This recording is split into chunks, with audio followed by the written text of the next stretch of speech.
الذين آمنوا إذا نودي للصلاة من يوم الجمعة فاسعوا إلى ذكر الله وذروا البيع. إن الحمد لله نحمده ونستعينه ونستغفره ونعوذ بالله من شرور أنفسنا ومن سيئات أعمالنا من يهده الله فلا مضل له ومن يضلله فلا هادي له ونشهد أن لا إله إلا الله وحده لا شريك له ونشهد أن محمدًا عبده ورسوله أما بعد فإن خير الحديث كتاب الله وخير الهدي هدي محمد صلى الله عليه وسلم وشر الأمور محدثاتها وكل محدثة بدعة وكل بدعة ضلالة وفي رواية الضلالة في النار. أعوذ بالله من الشيطان الرجيم. بسم الله الرحمن الرحيم. يا أيها الناس اتقوا ربكم الذي خلقكم من نفس واحدة وخلق منها زوجها وبث منهما رجالا كثيرا ونساء واتقوا الله الذي تساءلون به والأرحام إن الله كان عليكم رقيبا. يا أيها الذين آمنوا اتقوا الله حق تقاته ولا تموتن إلا وأنتم مسلمون. يا أيها الذين آمنوا اتقوا الله وقولوا قولا سديدا يصلح لكم أعمالكم ويغفر لكم ذنوبكم ومن يطع الله ورسوله فقد فاز فوزا عظيما. وقال جل في علاه في محكم تنزيله ألهاكم التكاثر حتى زرتم المقابر. صد قابل احترام حاضرین جمعہ، نوجوان ساتھیوں، بزرگوں، پیارے بچوں، اللہ رب العزت کا بے انتہا کرم، فضل، توفیق اور احسان کہ آج کے اس مبارک دن میں، مبارک جگہ میں اور مبارک وقت میں ہم سب یہاں اکٹھا ہو جمع ہوئے. دعا کریں کہ رب کریم ہم سب کو کہنے، سننے، ان سب سے زیادہ عمل کرنے کی توفیق بخشے. خطبہ مسنونہ کے بعد سورۃ تکاثر کی چند آیتیں میں نے تلاوت کی. اسی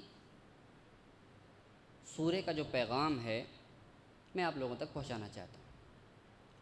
آئیں سب سے پہلے سورے کی تفسیر یا شرح میں داخل ہوں. میرے ساتھ غور کریں، غور کرنے کی کوشش کرتے ہیں. یہ شہر ہے. گاؤں دیہات میں، گاؤں میں جو لوگ رہتے ہیں، جو لوگ مویشی جانور پالتے ہیں، گائے، بھینس، بکریاں وغیرہ جو کرتے ہیں، وہ لوگ جانتے ہیں کہ صبح صبح فجر کی اذان سے پہلے ہی گھنٹیوں کے بجنے کی آواز آتی. ہم لوگ گاؤں کے ہیں. صبح صبح گھنٹیوں کی آواز آتی. گائے کے گردن میں گھنٹی لگی رہتی، آواز آتی، ٹن ٹن ٹن ٹن. آواز آتے ہی لگتا ہے کہ تہجد کا وقت ہو گیا ہے. گائے والے اپنا گائے دھونے کا کام شروع کر دیتے ہیں. یہ فجر کے وقت کا ٹائم. احساس ہو جاتا کہ فجر کا ٹائم ہو گیا. اور جب شام کے وقت پھر واپسی میں ٹن ٹن ٹن کی آواز آتی چاروں طرف سے گاؤں کے، لگتا کہ مغرب کا ٹائم ہو گیا ہے. یہ جانور صبح کو نکلے تب ٹن ٹن کی آواز فجر کے وقت، شام کو آئے تب ٹن ٹن کی آواز. یہ جانور دن بھر کیا کرتے؟ گاؤں سے نکلتے تو گھنٹی بجاتے ہوئے نکلتے، واپس آتے تو گھنٹی بجاتے ہوئے. دن بھر کیا کیا؟ یہ گاؤں سے گئے کیوں، باہر کیوں گئے تھے یہ لوگ؟ پیٹ پوجا کرنے. نعوذ باللہ، پوجا نہیں بلکہ اب پیٹ کے لیے گئے تھے، پیٹ کے واسطے گئے تھے. یہ تو جانور ہیں. شہروں میں دیکھو زندگی ایسی ہی ہے.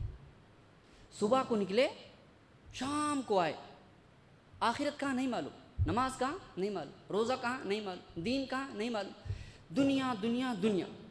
صبح ہوئی، شام ہوئی، وہی جانوروں والی زندگی. میں دیکھتا ہوں، مجھے حیرت ہوتی ہے کہ یہ ہم شہر نہیں، یہ جانوروں کا شہر آباد کیا ہے.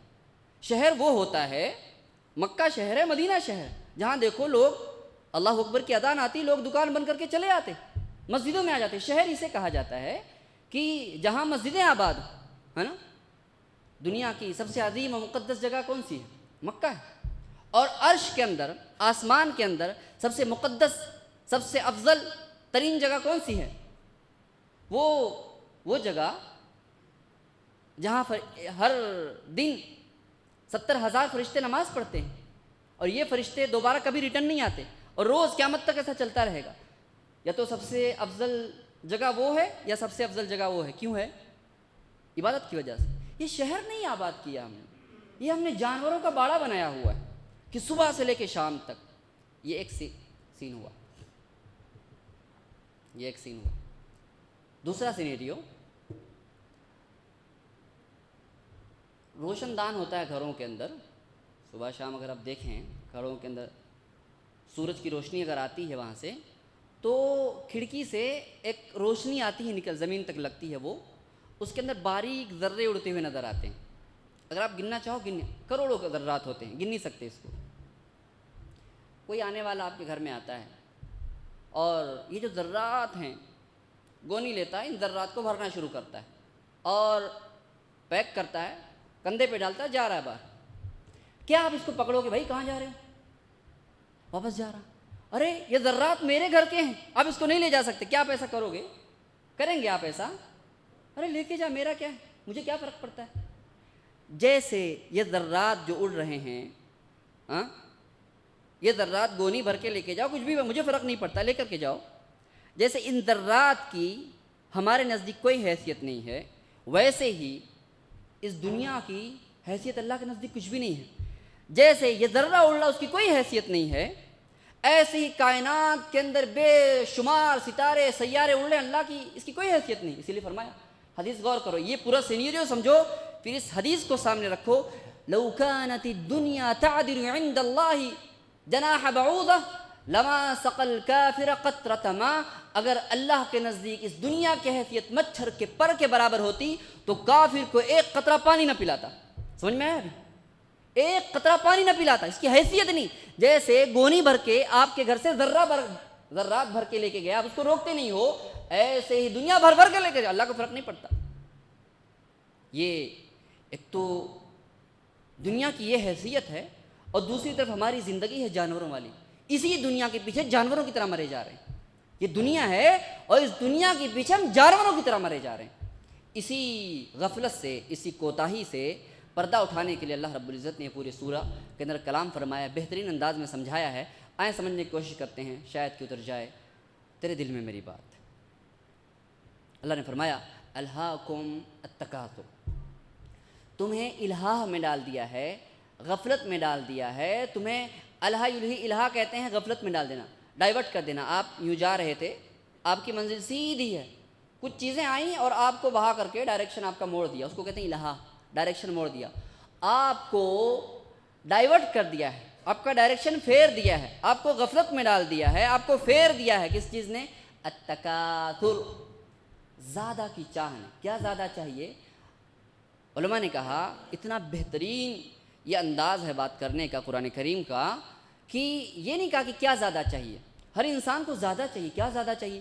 بھائی پیسہ زیادہ چاہیے، کسی کو شہرت زیادہ چاہیے، کسی کو عزت زیادہ چاہیے، کسی کو نام زیادہ چاہیے، کسی کو دولت زیادہ چاہیے، کسی کو پراپرٹی زیادہ چاہیے، کسی کو پاور زیادہ چاہیے، کسی کو حسن جمال زیادہ چاہیے، میں دکھنا، مارکیٹ میں میں دکھنا، بازار میں میں دکھنا، کاروبار میرا بڑا ہونا، سب سے اچھا میں دکھنا، شادی کروں کیا دولہا سجا تھا، سب سے اچھا دولہا میں ہونا، اور دعوت سب سے اچھی دعوت میری تھی، سب سے اچھا منڈپ میرا تھا، سب سے اچھا اچھا سب سے زیادہ کرتے کرتے کیا ہوا؟ حتی زرتم المقابر، تمہیں یہ زیادہ کی چاہ نے اتنا غافل کیا، اتنا انوالو کر لیا، اتنا بزی کر لیا، حتی زرتم المقابر، دفن کر دیے گئے قبروں میں۔ یہی ہوتا ہے نا انسان، یہی ہوتا ہے۔ دیکھو ایک باپ کی زندگی دیکھو، بھی جوان ہو رہا ہے، شادی کرنی، خود کی شادی کرنی، اچھا یہ ابھی پڑھائی کا ٹینشن ہے، اعلیٰ سے اعلیٰ تعلیم حاصل کرنی ہے، فیس جمع کرنا ہے، یہ ٹینشن، ابھی اس ٹینشن میں آخرت بھولا ہوا ہے، مائنڈ میں نہیں ہے آخرت۔ ارے مولوی صاحب چھوڑو یہ سب، دیکھا جائے گا۔ اچھا پھر شادی کرنی ہے، ارے مولوی صاحب آتے تھوڑا شریعت کے حساب سے شادی ودی کرو، یہ تم دھوم دھڑاکے مت کرو۔ ارے مولوی صاحب ایک بار تو ہوتا نا، بچے کی خواہش ہے، میں تو کچھ نہیں بولتا، بچوں کی خواہش ہے، دوستوں کی خواہش ہے۔ اچھا یہاں بھی دین سائٹ میں آ گیا، ہاں شادی کرنی، شادی ہو گئی، اب بیوی کی فرمائشیں ہیں، پھر بچے ہوئے تو بچوں کی خواہشیں پوری کریں، بچوں کی شادی کرنی ہے، اب بچے جوان، یہ بوڑھا، پوری زندگی کہاں گئی؟ پوری زندگی کہاں گئی؟ یہی الہا ہے، غفلت۔ آپ کا آخرت کے منکر نہیں ہو، آپ ایسا نہیں ہو کہ دائرہ اسلام سے خارج ہو گئے ہو، ایسا نہیں ہو کہ اللہ اس کے رسول کا انکار کر رہے ہو، ایسا نہیں ہے کہ آپ کو وشواس نہیں ہے، یقین نہیں ہے کہ مر کر کے جانا ہے، سب مانتے ہو، لیکن کیا ہے؟ خواہشات پوری کرنی، اسی کو کہا الہا۔ یہ ساری چیزوں نے تم کو ڈائیورٹ کر کے رکھا ہے، غافل ہو گئے ہو تم، اپنا ڈائریکشن بھول گئے ہو، اور غفلت نے جس چیز کی تیاری کرنی تھی اس چیز کو چھوڑ کر کے جو تمہیں ٹرین میں جو سیٹ ملی ہوئی اسی سیٹ کو اپنی دنیا سمجھی ہوئی، اسی کو آخرت سمجھی ہوئی. بھائی فلائٹ میں جاتے بیٹھنے کی جگہ ہے، اسی کو ہم گھر بنا لیتے. ٹرین میں سفر کرتے، ایک سیٹ ملی ہوئی ہے اتنے نمبر کی، وہی ہمارا گھر ہے. یہ سیٹ ملی ہوئی ہے تمہیں دنیا کے اندر، بس اس سے زیادہ کچھ نہیں. سفر پورا کرو، جاؤ. تو تیاری کرو اس کی، اور ہم غافل پڑے ہوئے اس کے اندر. کہا کہ اسی زیادہ کی چاہ نے تمہیں غفلت میں ڈالا ہوا ہے، اور تمہاری حالت یہ ہوئی کہ ایک دن دفن کر دیے گئے. اور زارا یزور، زرتم قرآن کریم کا ایک لفظ بڑا پیارا ہے. کہا کہ زارا یزور، عربی میں کہتے ہیں زارا یزور، زرت فلانن، میں نے فلاں کی زیارت کی. آپ کسی دوست تھے، حتیٰ کہ دکان پہ بھی آپ گئے نا، دکان سے کوئی گھر کا ضروری سامان لانا تھا، آپ گئے لے کر کے آ گئے، اس کو زیارت کہتے ہیں. یہ زیارت ہو گئی. دوستوں سے ملنے گئے، زیارت ہو گئی. رشتہ داروں کے پاس گئے، زیارت. ہم کتنا ٹھہرتے دوستوں کے پاس؟ 1 گھنٹہ 2 گھنٹہ، 1 دن. پوری زندگی میں کسی سے آپ ملنے 1 دن کے چلے گئے تو 1 دن آپ کی 60 سالہ 70 سالہ زندگی میں کیا حیثیت ہے اس کی؟ اس 1 دن کی 60 سالہ 70 سالہ زندگی میں کیا حیثیت ہے؟ تو جیسے 1 دن کی اس پوری زندگی میں کوئی حیثیت نہیں ہے، ہم آپ شماری نہیں کرتے، ایسے ہی کہا کہ یہ دنیا کی پوری زندگی آخرت کے بالمقابل زیارت کی حیثیت رکھتی. یہ پوری زندگی جو ہے، جیسے 60 سال میں اس 1 دن کی کوئی حیثیت نہیں، ویسے آخرت جو قبر کی زندگی ہے یہ اتنی لمبی ہے، اتنی لمبی ہے کہ یہ 60-70 سالہ زندگی قبر کی زندگی میں 1 گھنٹہ یا 1 دن کی حیثیت رکھتی. سوچو کیا حیثیت ہے.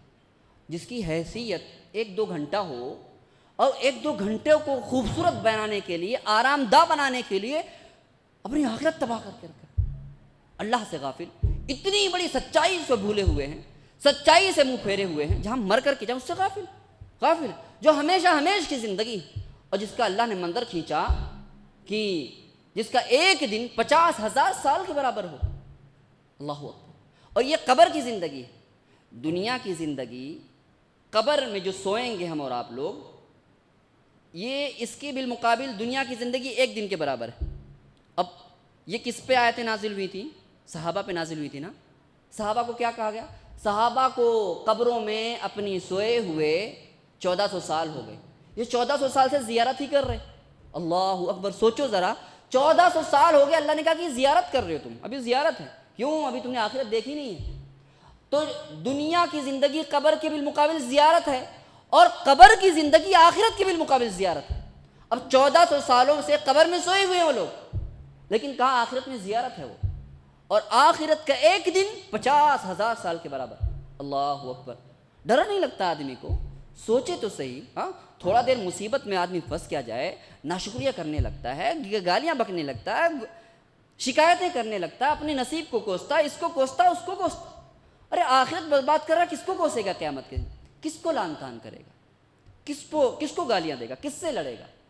اسی لیے قیامت کے دن اپنے آپ سے لڑے گا، جھوٹ بولے گا. اس کا جسم پورا وجود گواہی دے گا، اس کے ہاتھ، اس کی انگلیاں، اس کا چمڑے گواہی دیں گے. کہے گا ارے بدبخت، تو میرے خلاف گواہی دے رہا ہے، تجھے تو بچانے کے لیے جھوٹ بول رہا تھا. اب وہاں اپنے خلاف لڑے گا. یہاں دنیا میں سب کو کوستا، آخرت میں اپنے آپ کو کوسے گا. یہ حیثیت انسان، اتنا بیوقوف انسان، چھوٹی سی زندگی کے لیے سب کچھ بھلا کر کے بیٹھا ہے. حتی زرتم المقابر. عبدالرحمن بن عوف، یہ آدمی، تکاثر کتنی خراب چیز ہے، زیادہ کی چاہ جو ہے کتنی خراب چیز ہے. اس نے مسلمانوں کا بیڑا غرق کیا ہوا ہے. زیادہ کی چاہ، شرک تو وہ بیڑا غرق ہے، بدعت تو بیڑا غرق. توحید پرستوں کا بیڑا اسی نے غرق کیا ہے، جن کا نام ہے نا، جو اہل حدیث کہتے ہیں، سلفی کہتے ہیں اپنے آپ کو، ان کا بیڑا اسی تکاثر نے غرق. ان کو نام چاہیے، شہرت چاہیے، ناک اونچی چاہیے، خاندان اونچا چاہیے، باور اونچا چاہیے، شہرت اونچی چاہیے. دور سے سیٹ صاحب السلام علیکم، سلام نہیں کرتے، ناک چڑھ گئی، ہاں اس کو میں سلام کروں گا. یہ بیڑا اس نے غرق کیا ہے ہمارے حدیثوں کا. اس چیز نے بیڑا غرق کیا توحید پرستوں کا، جنہیں دعویٰ ہے کہ ہم توحید والے. ان کا بیڑا اسی انا پرستی نے، اسی عقل نے، اسی تکبر نے، اسی زیادہ کی چاہ نے ڈبایا ہوا. عبدالرحمن بن عوف کہتے ہیں کہ اللہ کے نبی نے ایک دن کہا، ای قوم انتم اذا فتح علیکم الفارس والروم، کیا حالت ہوگی تمہاری جب دنیا کے خزانے تم پر کھول دیے جائیں گے. اور کون سے خزانے؟ دنیا کی 2 سپر پاور طاقتوں کے خزانے تمہارے قدموں میں ہوں گے، فارس اور روم کے. ایک تو پرشین امپائر، دوسرا رومن امپائر. دونوں کے خزانے جو 1000 سال سے حکومتیں کر رہی ہیں، جو حکومتیں 1000 سال سے، سوچو ان کے خزانے کتنے ہوں گے، وہ سارے خزانے تمہارے قدموں میں ہوں گے. کیا حالت ہوگی تمہاری؟ عبد الرحمن نے کہا کہ اللہ کا نبی نقول کما امرنا اللہ ورسولہ، ہم وہی بات کہیں گے جو اللہ اس کے رسول نے ہمیں حکم دیا. کہا کہ نہیں عبد الرحمن تم بڑے بھولے ہو، بل اذا فتح علیکم الفارس والروم تتنافسون ثم تتدابرون ثم تتباغضون ثم تتدابرون ثم تتحاسدون فتجعلون رقاب بعضكم على رقاب بعض. نہیں، جو تم کہہ رہے ہو اتنا سمپل معاملہ نہیں ہے. ابھی تو تم رسول کی صحبت دیکھے ہو، تم صحابہ ہو، تمہارا معاملہ ٹھیک ہے، لیکن جب تم پر دنیا کے دروازے کھول دیے جائیں گے، غریبی سے یہ قوم نہیں مرے گی، بھوکوں سے نہیں مرے گی، غربت کی وجہ سے یہ قوم نہیں مرنے والی. مرے گی کیوں؟ پیسوں اور دولت کی وجہ سے مرے گی یہ قوم. تباہی اور بربادی دولت کے راستوں سے آئے گی، امیریوں کے راستے سے آئے گی. جب تم پر قیصر و کسریٰ کے دروازے کھول دیے جائیں گے تتنافسون. اور سائیکولوجی دیکھیے، اس حدیث کے اندر انسان کی سائیکولوجی، نفسیات بتائی گئی ہے. کہا کہ تتنافسون، دنیا دیکھو گے، جب دنیا کی رنگینیاں ظاہر داری تم پر سامنے آ جائیں گی، سب سے پہلا کیا کرو گے؟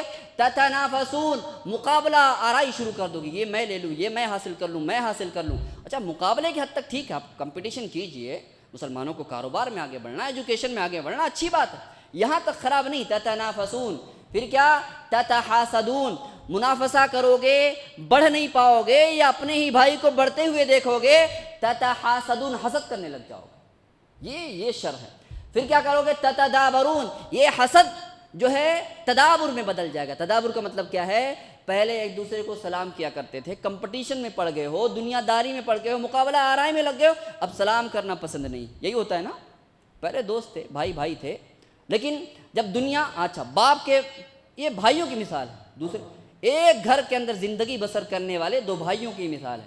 ایک باپ پالتا ہے، آپس میں پیار و محبت سے، جیسے مرا باپ. پراپرٹی کا معاملہ کیا ہوا؟ یہی ہوا، تدابر اختیار کیا، مقابلہ کیا، پراپرٹی ہم کو ملے، تتدابرون. اب حسد پیدا ہوا، اس کے بعد کیا ہوا؟ ایک دوسرے کو دیکھنا پسند نہیں. ارے تیرے تو مر جائے، میں تیرے جنازے میں نہ حاضر ہوں، یہی کہتے ہیں نا. یہ حسد ہے، حسد آ گیا. اور دبر، تدابر کہتے ہیں دبر کو، پیٹھ، یعنی کسی کو دیکھ کے پیٹھ پھیر لینا. اب سلام تک کرنا پسند نہیں کر رہا بندہ. اس لیے شاعر نے کہا کہ، اور سلام بھی کیسے؟ مرے ہوئے دل سے کرتے ہیں، مرے ہوئے چہرے سے، مرے ہوئے دل سے سلام کرتے ہیں. شاعر نے کہا کہ رخصت ہوئی خلوص کی خوشبو زمین سے، رخصت ہوئی خلوص کی خوشبو زمین سے، اب ہم کہاں؟ ایک مشین ملی ہے، مشین سے، ایک مشین کے جی السلام علیکم، دوسری مشین وعلیکم السلام. ہاں، اے آئی ہے، وہ اے آئی ٹیکنالوجی ہے. السلام علیکم وعلیکم السلام، خلاص. دل تو دل سے ملا ہی نہیں. ایک نے کہا سلام، دوسرے وعلیکم، خلاص. اور یہ سلام اتنی بڑی دعا ہے، اگر زندگی میں ایک بار ایک بھائی کے حق میں قبول ہو جائے تو اس کی دنیا آخرت دونوں کا بیڑا پار ہو جائے.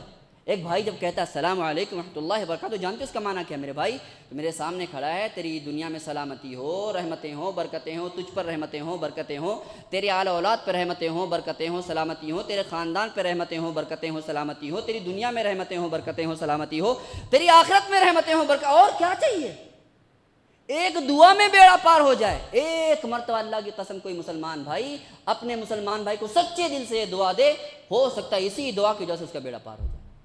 لیکن دل کہاں دل سے ملتا؟ نفرتیں، عداوتیں، بغض بھرا ہوا ہے. کیوں؟ اسی دنیا کی وجہ سے، اسی دنیا کی وجہ سے. دیکھو سوچو تو کچھ دشمنی نظر نہیں آتی، لیکن یہی دنیا داری کی وجہ سے. کہا کہ اسی میں تم لگے ہوئے، حتی زرتم المقابر کلا سوف تعلمون، ان قریب تم جان لو گے. ثم کلا سوف تعلمون، ان قریب اللہ نے وارننگ دی، ان قریب سدھر جاؤ. یہ جو تم نے روش اختیار کی ہوئی ہے، اللہ کے گھر سے اپنا منہ موڑا ہوا ہے، دنیا داری کے پیچھے جانوروں کی طرح بھاگے جا رہے ہو، سدھر جاؤ. ایک دن آئے گا اپنی آنکھوں سے دیکھ لو گے.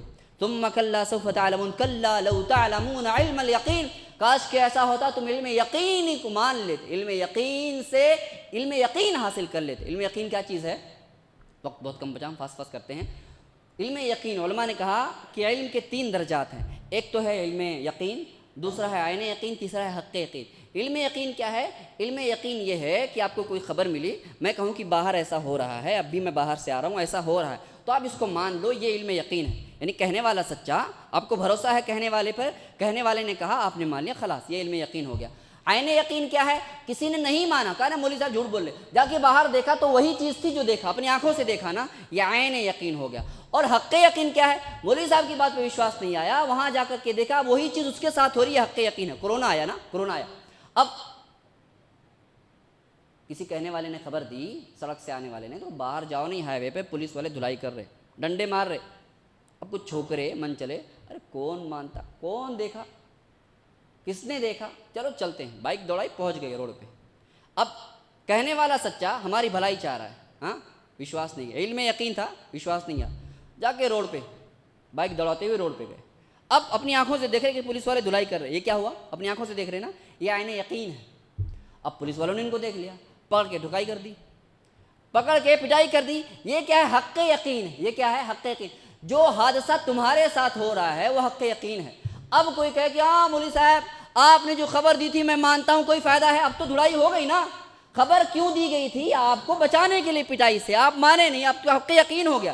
تو اللہ نے یہی کہا کہ علم یقین آ جائے، کلا لو تعلمون علم الیقین، کاش کہ ایسا ہو، اور ہونا چاہیے کہ تمہیں علم یقین کو مان لے کر کے پریپریشن کر لینی چاہیے، تیاری کر لینی چاہیے۔ جب عین یقین آ جائے گا، جب حق یقین آ جائے گا تو خبر کو ماننے کا کوئی فائدہ نہیں ہوگا۔ اور ہم سے اور آپ سے دنیا کے اندر رہتے ہوئے یہی بات مطلوب ہے کہ رسول نے سب کچھ خبر دے دی، اللہ کے کلام نے سب کچھ خبر دے دی، رسول کے حدیث نے سب کچھ خبر دے دی ہے کہ کیا ہونے والا ہے۔ علماء نصیحت کرتے رہتے، خیر خواہی کرنے والے نصیحت کرتے رہتے، والدین نصیحت کرتے رہتے، اچھے بھلے لوگ نصیحت کرتے رہتے، عبادت گزار لوگ نصیحت کرتے رہتے۔ ان نصیحتیں یہ علم یقین ہیں، ان کو ہوائی باتیں، پرانے زمانے کی باتیں نہ سمجھو، یہ علم یقین آپ کو پکی اور پختہ خبریں ملنے والی ہیں کہ دنیا کے اندر بھی عذاب آ سکتا ہے، قبر کا عذاب یقینی ہے، جہنم کا عذاب یقینی ہے، پکی خبریں ہیں، اس کو مان لو، اسی کے حساب سے اپنی پریپریشن کرو۔ یہاں نہیں مانے نا، عین یقین ہے اس کے بعد۔ عین یقین کیا ہے؟ عین یقین بڑی خطرناک چیز۔ مرتا جب آدمی، فرشتے آتے، ایک دو فرشتے نہیں، کتنی عظیم مخلوق ہے یہ انسان۔ جب مرتا ہے نا، مرنے کا وقت آتا ہے تو زمین سے لے کے آسمان تک فرشتوں کا پورا لشکر رہتا ہے اس کی جان نکالنے کے لیے۔ ڈر نہیں لگتا انسان کو دنیا سے رشتہ؟ اور جب فرشتے دیکھتا ہے نا، بتا نہیں سکتا، کیونکہ عین یقین ہو گیا ہے، اب دیکھ لیا، اب مان نہیں سکتا، اب مان رہا ہے، فائدہ نہیں ہے مان کے، گھر والوں کو بتا بھی نہیں سکتا ہے، نہیں بتا سکتا، طاقتیں، صلاحیتیں، سب کچھ خلاص۔ ہاں، جس چیز کی بھی اتنی دولت، شہرت، عزت، کوئی چیز کام نہیں آتی، زبان تک بند ہو گئی، زبان سے خبر نہیں کر پا رہا، بیوی بچے، بڑے بابا کیا ہو رہا بتاؤ تو صحیح، طاقت نہیں ہے بتانے کی۔ عین یقین، اللہ نے صلاح، عین خبر کہا تھا نا مان لو، کہا تھا نا مان لو، علم یقین آئی نا مان لو۔ مولوی صاحب سمجھا رہے نا، مسجد میں درس ہوتا سمجھ جاؤ نا، جلسے جلوس ہوتے سمجھاتے نا، سمجھ جاؤ نا، سدھر جاؤ، نماز پڑھ لو، نمازوں کی پابندی کرو، اللہ کے حدود کی، حرام خوریوں سے بچ جاؤ، بےمانیوں سے بچ جاؤ، رشوت بازی سے بچ جاؤ، سود اور ویاس سے بچ جاؤ، بےمانی سے سدھر جاؤ۔ یہ علم یقین ہے، پکی خبر، کوئی ڈاؤٹ نہیں ہے۔ مولوی صاحب کو غلط مت کہو، یہ اللہ اس کے رسول کی خبریں، کہنے نصیحت کرنے والے کو برا بھلا، اللہ اس کے رسول کی خبر ہے۔ اس کے بعد عین یقین آ گیا، اب مان کے کوئی فائدہ نہیں۔ حق یقین کیا ہے؟ حق یقین ہے کہ جب اس کو قبر میں عذاب ہو رہا ہوگا، یہ حق یقین ہے، کوئی فائدہ وہاں مان کے، کوئی فائدہ، جہنم میں جلنا کوئی فائدہ مان کر کے، کوئی فائدہ نہیں مان کر کے۔ اور کتنا بھینکر عذاب ہے قبر کا، آپ دیکھو۔ اور جنت و جہنم کا بیان ہمیں آپ کو پڑھنا چاہیے، علماء کرام کے الحمدللہ بہت سارے علماء کا یوٹیوب پہ موجود، تفصیل سے پڑھو، آپ پڑھو، یوٹیوب پہ سنو، جنت و کم سے کم جس چیز سے غافل ہو گئے ہو، کیونکہ ہم غفلت اس لیے ہے نا، کیونکہ ہمیں پتہ ہی نہیں کیا ہونے والا ہے۔ ذرا سنو، جہنم کیسی ہے، قبر کا عذاب کیسا، جنت کیسی، اللہ نے نعمتیں کیسی تیار کر کے رکھی، ذرا سنو اس کو، یوٹیوب پہ دیکھو، الحمدللہ اچھے اچھے علماء کرام نے باقاعدہ سیریز تیار کر کے رکھی ہوئی ہمارے آپ کے لیے، جاؤ تو صحیح وہاں پہ، اپنی پیاس بجھاؤ۔ عجیب بات یہ ہے کہ مارکیٹ میں حالت یہ ہوتی ہے کہ جس چیز کی ضرورت ہوتی ہے اس کی ڈیمانڈ بہت ہوتی ہے، ہمیں ضرورت ہے لیکن ڈیمانڈ نہیں ہے ہمارے پاس، دین کی ضرورت ہے لیکن ڈیمانڈ نہیں ہے، اسی جہاد پتہ ہی نہیں کہ ہم کو ضرورت ہے۔ ارے بھائی، قبر کی تیاری اس سے بھی بڑے کوئی ضرورت ہو سکتی ہے، ہمیں مر کر کے جانا، اس کی تیاری کرنا، اس سے بھی بڑی کوئی ضرورت ہو سکتی ہے، کوئی ضرورت، تیاری کر لو۔